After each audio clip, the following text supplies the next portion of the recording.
শিয়ালদা থেকে একটা কুড়ির নামখানা লোকাল ধরে আমরা গঙ্গাসাগরের দিকে রওনা দিই মৌনী অমাবস্যার পুণ্য স্নানের ফল লাভের উদ্দেশ্যে। ট্রেনে খুব ভিড় থাকায় মা ওদেরকে কোনো রকমভাবে সিট পাইয়ে বসি। ট্রেন থেকে আমরা কাকদ্বীপ স্টেশনের 2 নম্বর প্ল্যাটফর্মে নামি। 2 নম্বর প্ল্যাটফর্ম থেকে আমরা বেরিয়ে ঠিক সোজা এই বাঁ হাতের দিকে যাব। সেখানে দেখবেন অনেক টোটো দাঁড়িয়ে থাকবে, 20 টাকা করে পার হেড নেবে। তো আমরা টোটো ধরে 8 নম্বর লটের দিকে এগিয়ে চললাম। এই যে গেটটা দেখছেন ভেসেল ঘাট, এর ঠিক একটু আগে নামিয়ে দেবে। 2 মিনিট হেঁটে গেলেই ওখানে টিকিট কাউন্টার সামনেই চোখে পড়বে। আশেপাশে বিভিন্ন খাবারের দোকান আছে, পারলে কিছু কিনে নেবেন, কারণ ভেসেলে 45 মিনিট থেকে 1 ঘন্টা মতো সময় লাগে। আমরা টিকিট কাউন্টার থেকে টিকিট কেটে নিলাম। 5 জন ছিলাম যেহেতু, তাই 5টা টিকিট আমাদের 45 টাকা পড়েছিল। পার হেড টিকিট 9 টাকা করে। আপনারা যদি নামখানা থেকে যেতে চান সেখানে টিকিট ভাড়া আপনাদের পার হেড 50 টাকা করে পড়বে। টিকিট কেটে আসার পর এখানটায় লাইন দিয়ে দাঁড়াতে হবে। আস্তে আস্তে অনেক ভিড় হয়ে যাচ্ছে পিছন দিকটা, তাই যতটা পারবেন ততটা তাড়াতাড়ি বেরোনোর চেষ্টা করবেন। গঙ্গাসাগর অ্যাপস ডাউনলোড করে ভেসেল টাইমটা দেখে নিয়ে তারপর ঘর থেকে বেরোবেন। ভেসেল আসার পর আমরা ভেসেলে উঠলাম আর যেতে যেতেই সিগাল পাখিগুলোকে দেখলাম। আমরা সকলেই পাখিগুলোকে কিছু না কিছু খেতে দিলাম। আমাদের পৌঁছাতে অনেকটাই দেরি হয়ে গেছিল। ভেসেল ঘাট থেকে বেরিয়ে ডান হাতের দিকে সোজা এগিয়ে গেছি, কারণ টোটোওয়ালাগুলো গলা কাটছিল। কারো থেকে 2500 টাকা অবধি নিচ্ছে। আমরা অটো ধরে ভারত সেবাশ্রমের উদ্দেশ্যে রওনা দিলাম। অটোতে পার হেড 50 টাকা করে নিয়েছে। টোটোগুলো যেহেতু ভেসেল ঘাটের একদম মুখের কাছেই থাকে, তাই অনেকেই ভাবে আর কোনো গাড়ি নেই, কিন্তু আপনার একটু এগিয়ে আসলেই অনেক অটো চোখে দেখতে পাবেন। অটোওয়ালা আমাদেরকে বাস স্ট্যান্ডে নামিয়ে দেয়। আমরা সেখান থেকে মাত্র 2 মিনিট হেঁটেই ভারত সেবাশ্রমে পৌঁছে যাই। 17 তারিখে আমরা ফোনের মাধ্যমে রুম বুক করেছিলাম, কিন্তু এসে দেখি আমাদের রুম বুক হয়নি। এই যে এতগুলো মানুষকে দেখছেন, এরা সবাই একটি রুমের আশায় বসে আছে। জানি না কখন রুম পাবে, আদৌ পাবে কিনা।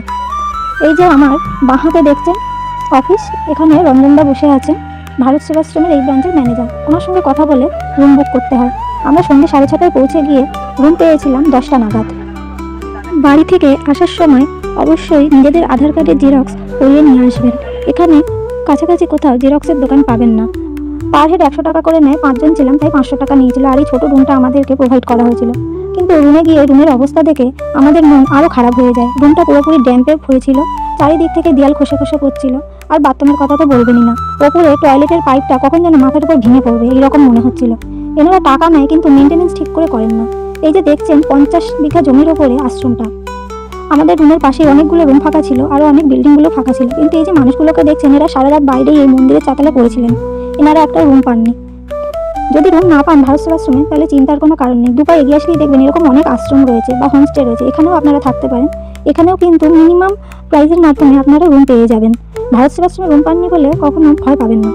আমরা একটু বাইরে বেরিয়ে অল্প কিছু কেনাকাটা করি। এই সমস্ত দোকানে শঙ্খ, বিভিন্ন ঠাকুরের সামগ্রী আপনারা পেয়ে যাবেন। তবে হ্যাঁ, ভালোভাবে দাম দর করে জিনিস নিতে হবে। ওনারা প্রচুর দাম চান, মনে করে আমরা যেন কিছুই বুঝি না। এখান থেকে পুজোর সামগ্রীও কিনে ঘাটের দিকে যেতে পারেন, অথবা ঘাটের ওখানেই পুজোর সামগ্রী পাওয়া যায়, সেখান থেকেও নিতে পারেন। আমরা ভোর 6:42-এ উঠি খেজুরের রস খাওয়ার উদ্দেশ্যে, আর সেখান থেকে একটু খেজুরের গুড় কিনবো এই ভেবে আমরা বেরিয়ে পড়ি। কিন্তু বাইরে বেরিয়ে গেটের সামনেই দেখি 2 জন লোক গুড় আর রস বিক্রি করছে, কিন্তু তারা প্রচুর দাম চাইছে। যেহেতু আমি উত্তর 24 পরগনায় 5 বছর ছিলাম, তাই আমি জানি এই জিনিসগুলোর কী দাম হতে পারে। আমরা একটু খোঁজাখুঁজির পর সামনের দিকে এগিয়ে যাই। আমি অনেক খুঁজে এইখানটায় এলাম। এখানে দেখুন লেখা রয়েছে বিল্ডিংয়ের গায়ে দাবাখানা। এর ঠিক উল্টো দিকে, ঠিক এই উল্টো দিকে এই বাড়িটায় আপনারা আসতে পারেন। এইখানটায় আপনারা খাঁটি গুড় পেয়ে যাবেন। অন্য জায়গাগুলোতে 100 টাকা করে বলছে, কিন্তু এখানে 150 টাকা হলে কি হবে, এখানে খাঁটি গুড় পাবেন। ওটা 150 টাকা করে বলেছিলেন, কিন্তু আমি দাম দর করে সেটা 120 টাকা কেজি করেছিলাম। এই দেখুন সবে রস এনে রাখা হয়েছে, এখানে জাল দেওয়া হবে। রস কত করে দাদা? 10 টাকা। আমরা 5 জন আছি, তাহলে 5টা তুলে রাখেন।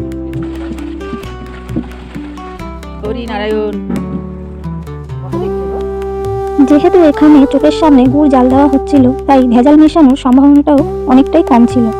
আমি এখান থেকে 1.5 কিলো গুড় নিয়েছিলাম। ওনারাই কৌটো দিয়েছিলেন, ভালোভাবে প্যাক করে দিয়েছিলেন। মাত্র 2টো বিস্কুটের বিনিময়ে এই অবলা প্রাণীটির থেকে কতখানি ভালোবাসা আমি পেয়েছিলাম। একটু বেলার দিকে গুরুকে দর্শন করে আর ভগবান ভোলেনাথ আর মা কালীকে প্রণাম সেরে আমরা সাগরে স্নানের উদ্দেশ্যে রওনা দিই। পথে যেতে যেতে দেখি এই গরুটি একটি বাচ্চা প্রসব করেছে আগের দিন রাতে। এটি একদিনের বাছুর, কত মিষ্টি লাগছে তাই না? আর তার মধ্যে এই কাকুটিও দেখছিলাম নিজের মনে মূর্তি গড়ছেন।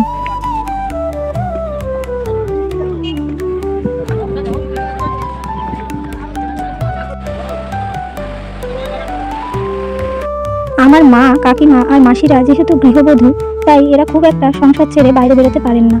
সাগরে স্নান করতে এসে এরা সকলে খুব আনন্দ পেয়েছে। দেখুন আমার কাকিমার মুখটা দেখলেই বোঝা যায়। আমার মেজমাসি ঢেউ সামলাতে না পেরে কানে জল ঢুকিয়ে ফেলেছে।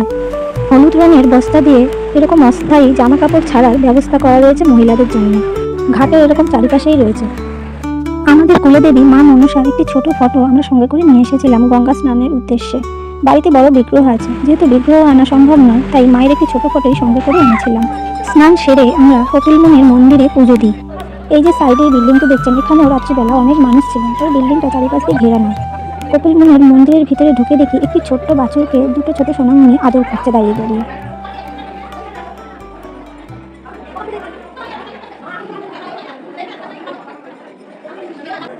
ইনি হচ্ছেন কপিলমুনি।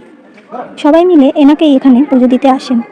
কপিলমুনির আশ্রম শিষ্যরা আমাদেরকে পুজো দিতে সাহায্য করেন। আর এই যে জায়গাটা দেখছেন মন্দিরের পাশে, এখানে বসে আপনারা বিশ্রাম নিতে পারেন ও খাবার খেতে পারেন। তারপরে গঙ্গা মাকে দর্শন করলাম খুব ভালোভাবে। এখানেও চারিপাশে চেয়ার পাতা রয়েছে, আপনারা বসতে পারেন। তারপরে আর কি, এবারে বাড়ি ফেরার পালা। দুদিন ধরে বেশ ভালোই ঘুরলাম সকলকে নিয়ে। দেখি আবার যদি আসা যায়।